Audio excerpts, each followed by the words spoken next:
Hello everybody, and welcome to another Ravnica Allegiance Guild Draft Guide. Today we are going to be looking at Azorius, the Blue-White Guild. But before we dive into the guide, I have a couple of announcements. First, if you do enjoy this video, be sure to hit that thumbs up. It really does help me out a ton, and I guarantee that if this video gets to 50 thumbs up, I will make another guide in this Guild Draft Guide series. So be sure to do that. Also, if you have any comments at all about the cards that I'm talking about, or about the evaluations or the ratings, or anything I'm saying at all, be sure to leave those comments and questions in the comments section down below. I'm very glad to respond to your comments, and I do my best to keep them informative so that everyone can improve, especially before their first drafts and the pre-release. And finally, if you would like to support the channel and get updates for whenever I post new videos, including new installments in this series, be sure to hit that subscribe button. It really does help me out a ton, and it is the best way to support the channel. But without further ado, let's get into the guide. First of all, we're going to look at what does Azorius want to be doing, why should you draft Azorius, how should you draft Azorius, and then we are going to, throughout the guide, be talking about the key cards and synergies in Azorius. First of all, we're going to look at the mission statement for Azorius, which in my mind is stall the board and win with flyers. It's a very typical blue-white plan, but in Ravnica Allegiance, that's what the guild wants to be doing. It has a lot of flyers, it has a lot of flying synergy pieces, and I think that that is going to be the way you win the most games. I think Addendum is a little bit of a trap in that way because there are certain cards that make it seem like the real goal of Azorius is to be playing some kind of tricksy game with instants and playing your Addendum cards on your own turn for value, but I think that the real way that Azorius is going to win a lot of their games is just going back to the roots of blue-white and being a good flyers deck. When you are drafting Azorius, you're going to want to prioritize your flyers to ensure a strong late game, because the way Azorius is going to work is early in the game you're going to be playing just normal creatures, ground creatures, stall the board, trade off, and then late in the game you're going to have these flyers that can just win you the game when it stalls out. Another thing you want to be doing with Azorius is taking a mix of instant speed plays.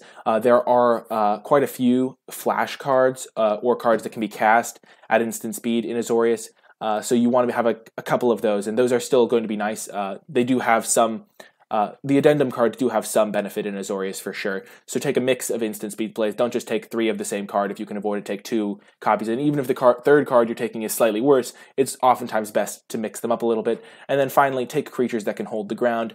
There's a lot of 2-drops in this set that are going to be really effective for Azorius. Any creature really that can trade off, or any creature that has like defensive stats, like more toughness than power, is going to be pretty good for stalling the ground. But just keep that in mind. You want to be taking creatures that can hold the ground so that you can eventually win with your flyers. It's just the key for any flyers deck, really. Looking at the top commons for Azorius, I think the best common for Azorius is going to be Law Mage's Binding. It's pretty much the best Luminous Bonds we've ever seen. It's got Flash. The creature can't attack, block, and it can't activate its activated abilities, which is pretty key. Some of the recent pacifism effects in the recent sets have not had that extra clause where they can activate their abilities, and it's really going to be important because if your opponent has a problematic Guild Mage or something of that nature, Law Mage's Binding can still shut it down. So I do think Law Mage's Binding is going to be probably the best common for Azorius. That being said, I'm not sure if it's the card that you want to be taking first in Azorius, because early on in the draft, flexibility is pretty important. So monocolored cards go up a little bit in value because they can fit into multiple guilds.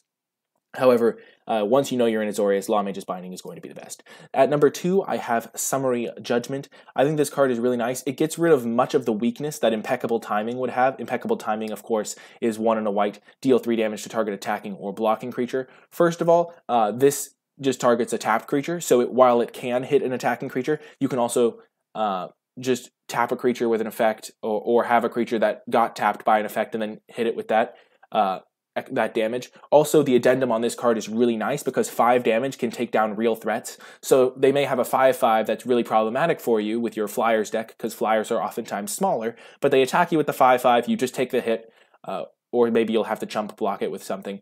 But either way, you take the hit and then you just play your Summary Judgment, and dealing 5 damage is a really big deal. Slimebind I have at number 3. I think this card is quite nice in a Flyers deck because you don't really care about the fact that you're giving them essentially a free blocker on the ground. If you put this on a 3/3, they now have an 0/3 to chump with or block your 2/2s on the ground effectively. But because Azorius is going to be winning in the skies with good Flyers, you don't really care about that. And this also has Flash, so sometimes maybe you'll have a Law Mage's Binding and a Slimebind up, and then you can just play whichever one you want, or you might have a counter spell in your deck. Basically, you'll have some options because Slimebind has Flash, and that's pretty nice. You can also sometimes use it as a pseudo combat trick. Your opponent may have like a 3/3 flyer of their own. You attack with your 3/3 flyer, Slimebind it, and then you kill their flyer instead of giving them an extra chump block. At number 4 in the commons slot, I have Chillbringer. I think this is going to be a very nice turn 5 play for Azorius because a lot of the time the problem with a Flyers deck is that it is pretty easy to race it on the ground if your opponent has big creatures, because the Flyers give up some stats for flying. So you are playing a 5-mana 3/3, and they're playing a 5-mana 5/5. However, the fact that you get that extra attack step where you can just tap their creature down for a turn and it doesn't get to attack you for a turn, is just really nice. It can help you race them. Also, it can potentially enable attacks on the ground. If they're holding back some of your smaller early plays with one big ground creature, you can play a Chillbringer on turn 5, tap down that creature, attack them for a bit of damage, and help you swing the race and make sure you're winning the race. And then finally, Senate Griffin. I think this card is really nice. 4-mana 3/2 flyers are like normally pretty medium, but adding Scry 1 is just a huge benefit.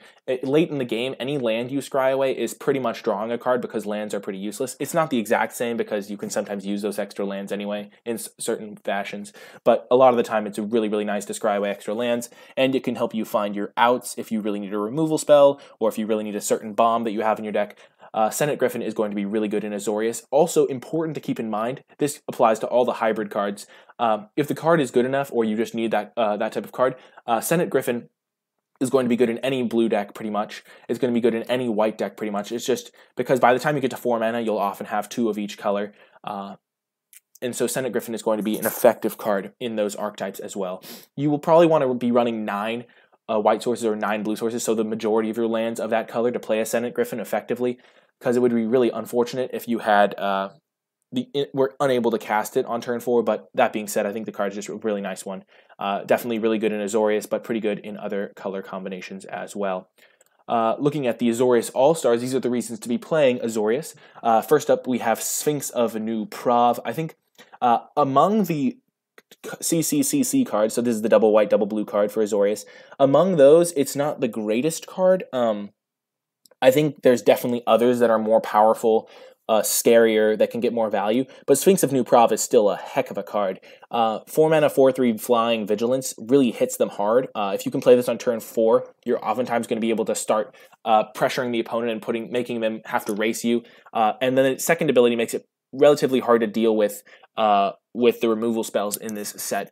A bit of an annoyance with Sphinx of New Prov is the fact that it does die to skewer the critics. So if they can find a way to get a point of damage in, they can just spend 3 mana to kill your Sphinx of New Prov, and that's pretty unfortunate. There's a couple of cheaper removal spells, like certain fight spells, like the fight spell that you can cast for 1 mana if you have a counter on your creature. That would only cost 3 mana. So there are definitely ways to deal with Sphinx of New Prov. I mean, the fight spell is probably going to trade, so that's not the worst. But and Sphinx of New Prov is not like the greatest blocker because you don't really want to be blocking necessarily with your 4 mana 4/3 that's hard to target, because then they can just use a combat trick on their creature and deal with it anyway. But I still think it's just a really good beater and really nice to have access to that effect. The Guild Mage for Azorius is actually quite nice. The ability to either loot or gain life is really relevant. I think most of the time you're going to be looting, which is when you draw a card and discard a card. It's named after Merfolk Looter, the effect, because that was one of the first times, or the first, I think maybe the first time. It would make sense if it was the first time, where you could tap a creature to draw a card and then discard a card. So that effect is just called looting. But Senate Guild Mage is really nice because looters are really good in limited. They just enable you to be more consistent, find the cards you need, and not flood out. And so Senate Guild Mage is going to be a really nice one as well. And then in certain games, the life gain is going to be super important, especially against decks that may have repeatable pingers on the battlefield. The like double card, Depose Deploy for Azorius is also quite nice. The thing about it is its flexibility is really where its strength lies. The Depose part can be used to help you win a race. If they have a big ground creature they're attacking you with, you can tap it down for a turn. You don't even have to use a card to do that. You just tap it down, draw a card. Also, you can, if you have the mana available, you can just play Deploy, chump the creature for a turn, and then have a 1/1 if drawing that extra card isn't necessary. You also gain some life with that, which is really nice for swinging races in your favor. So I think that this card is going to be actually pretty good, and it actually is one of the better split cards in the set, I think. And then Windstorm Drake is really, really great. I think it works particularly well with deploys. If you can go deploy into Windstorm Drake, you're going to be in a great spot. But the thing with Windstorm Drake is it turns a lot of your medium flying creatures into real threats. Important to note, it doesn't apply to itself, so it is just a 5-mana 3/3 flyer, which can be a bit slow. But if you have a couple of other flyers from before, it can really help you swing the race in your favor and win those late games that Azorius is going to be pretty good in if it can stall the board and then get some flyers going. And then the final card I want to talk about is Sky Tether. I think Sky Tether is actually really, really nice. 1 mana, it's basically a 1 mana removal spell in many cases if you have built your deck correctly. Because if you're an Azorius deck that can't win with evasion in the late game, then you're going to be in trouble in general, just because Azorius doesn't have the big creatures to punch through on the ground a lot of the time. But if you have the flyers, the density of flyers that you need to really do well with Azorius, I think that Sky Tether is going to be a great card because you can really use it to turn the tide of a race. If they play their big 6-drop and you can just pay 1 mana to essentially kill it because you're not attacking on the ground and it will have Defender, then you're going to be in really great shape. So I think Sky Tether is actually one of the best cards for Azorius, even if it is a white card, just because of the way Azorius is planning to win the game. This next section is actually on the secret ultimate plan of Azorius, which is playing all of your defensive creatures and then playing High Alert and attacking them with it. The particular combo is between Azorius Knight Arbiter, which is a 2/5 that can't be blocked, and then you play your High Alert and it's all of a sudden a 5/5. So yeah, don't do this plan, guys. It's actually really sick, so if you do pull it off, let me know, and that would be really awesome, and I'll probably try this at some point. But I just wanted to highlight this because it's a little bit of a fun thing you can maybe do in Azorius, thanks to the High Alert card. Like, I can totally see some sweet things going off because of this. It's not actually good, though, so don't try this at home, but it's going to be sick when it goes off. And if I lose to this card, I'm going to just have utmost respect for my opponent. And if you lose to this type of effect, just realize that your opponent has been losing all day and is finally getting to show off. But yeah, this is the ultimate plan that Azorius has access to thanks to High Alert. And it's definitely one of my favorite effects. Assault Formation is one of my favorite cards, so High Alert is a really cool effect. But anyway, onto the traps section featuring High Alert. I think that I'll go through the cards one by one. High Alert is definitely a trap. It's just not going to do enough in a lot of your games. Azorius is not built with all of its creatures as 07 walls that get really powered up. A lot of its creatures actually have lower toughness than power, so it hurts you in many cases. And untapping your creatures is just, for 4 mana, is just really bad. So High Alert, definitely stay clear of that. Dovin's Acuity has a striking resemblance to Disinformation Campaign, but Dovin's Acuity is horrible. Essentially, Dovin's Acuity, if you trigger it, becomes a 6-mana draw 2, gain 4, which is really bad. You would never play that card in your deck. And the fact that you have to trigger it by playing instant spells during your main phase means that you're oftentimes not gaining the value from the instant that you want to be gaining. I know that Addendum is the mechanic for Azorius, and there are certain cards with Addendum that you will want to play during your main phase, but you're not going to have a high density of instants in a normal limited deck. A normal limited deck is going to have something like 13 to 17 creatures, and then several removal spells. And in Azorius, those removal spells are oftentimes going to be auras, at least the best ones are going to be auras.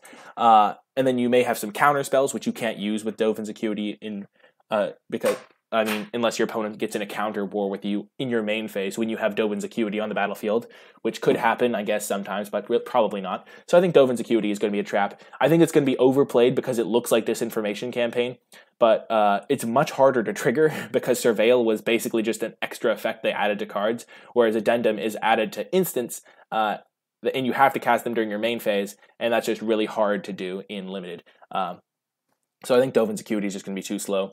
Azorius Skyguard is a card that I just look at the card and I feel kind of sad because it's a 6-mana 3/3 flyer.